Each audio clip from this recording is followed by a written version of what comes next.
Well, I mean, everyone gets involved where I'm from. It's the thing to do.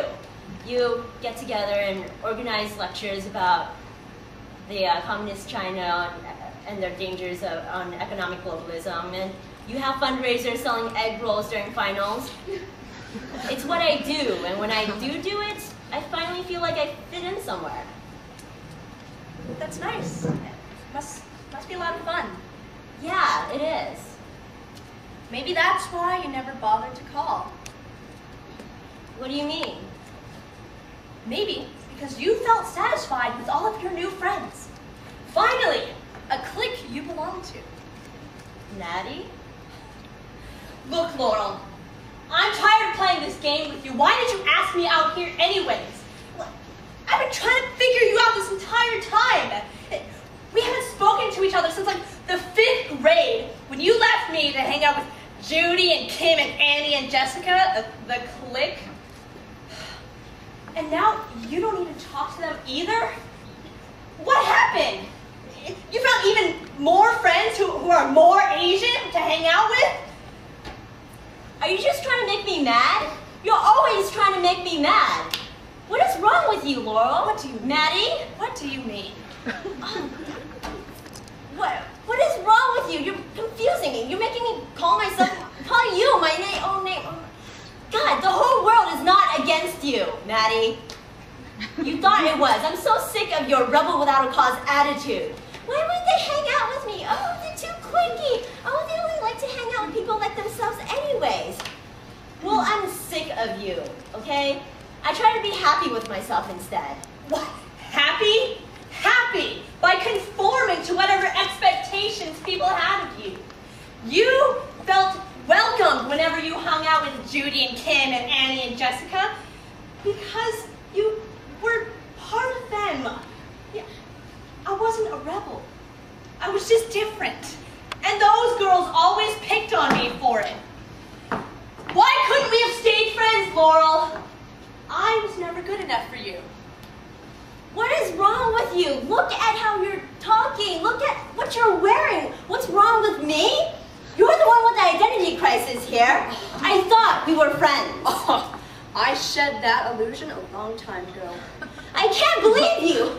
You immature Twinkie. What? You backstabbing poser. Wait a second. I got it. What? I knew there was a misconception about this all along. There was? Yes. I don't get it. You mean was she and she? It only makes sense. How do you know? She's not going to Stanford. She's not the one on summer research. David isn't her boyfriend. How do you know? But she's the viceroy. How do you know?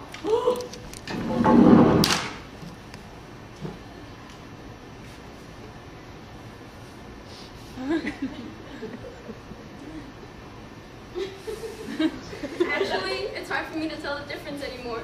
Shush, you confuse me now. Oh, Maddie's the viceroy. Stuck in a small town with no one to relate to, she longs for a chance to find others like themselves. Maddie longs for a chance for understanding. Locked into an isolated community, she is forced to adapt to the ways of the local species. Oh no, Laura is. Removed from her native home, Laura's plunked into a new and alien setting where she searches to find herself within the established society. Living in SoCal, trying to fit in with the other monarchs, do monarch things, take pride in being a monarch, and entrenching herself into the monarchy. You know, don't you ever get that funny feeling that after you repeat the same word over and over again, it loses its meaning? What if Laura is? What if Laura is? Or what if Maddie is? Or what if Maddie is? They both are. What if there is no such thing as a monarch butterfly or a viceroy? But everyone lives to fool the birds. Or to fool themselves? Or to fool you? What do you think you're doing? Who the hell are you? We're scientists. The kind of scientists who stop other people? We were only doing observations. I mean, we had a scale of measurement. I know, after a while it might seem a bit intruding, but that's what we do. We observe, we watch, we take notes, and then we type them up. It's very interesting.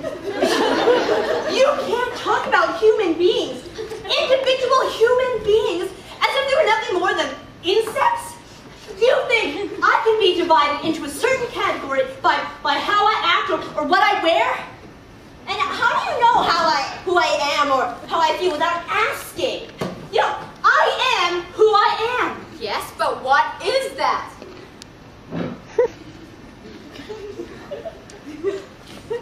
I am me.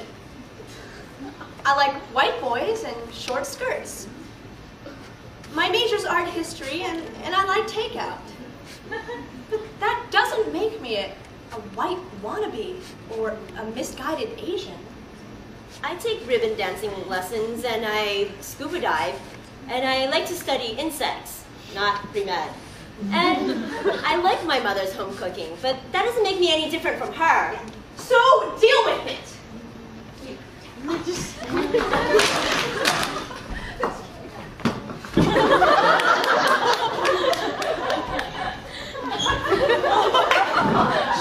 Well, I always knew bio textbooks were useful for some reason. Scientists. They observe and assume, but never bother to ask. But at least they take good notes. Hey, the difference between butterflies, monarchs, and viceroys, who is imitating who? Maddie, these are my notes. Who are these people? What are they doing with my notes? Oh my God, there's more. Latest studies show that viceroys may not be mimicking at all. According to the recent study, viceroys contain the same poison that monarch butterflies do, although they do not feed on the same milkweed plant. Viceroy butterflies have evolved their own method of defense, questioning the long-standing theory that viceroys had ever used mimicry at all. If both monarchs and viceroys have the same poison, I can't tell the difference between monarch or viceroy. Don't you understand? Maddie, don't you realize what this means? This is the greatest breakthrough in the lepidopteran community in the last century! No one is the fake! They're all evolving the same abilities. If we look at this more carefully, this could change the entire way butterflies communicate and live! Oh my God, this is more than interesting. Think about it. There is no such thing as mimicry! It's revolutionary! Clipboards? Number 2 pencils? Anybody need a number 2 pencil? Anyone? All right, let us begin. You ready? We're going to begin again.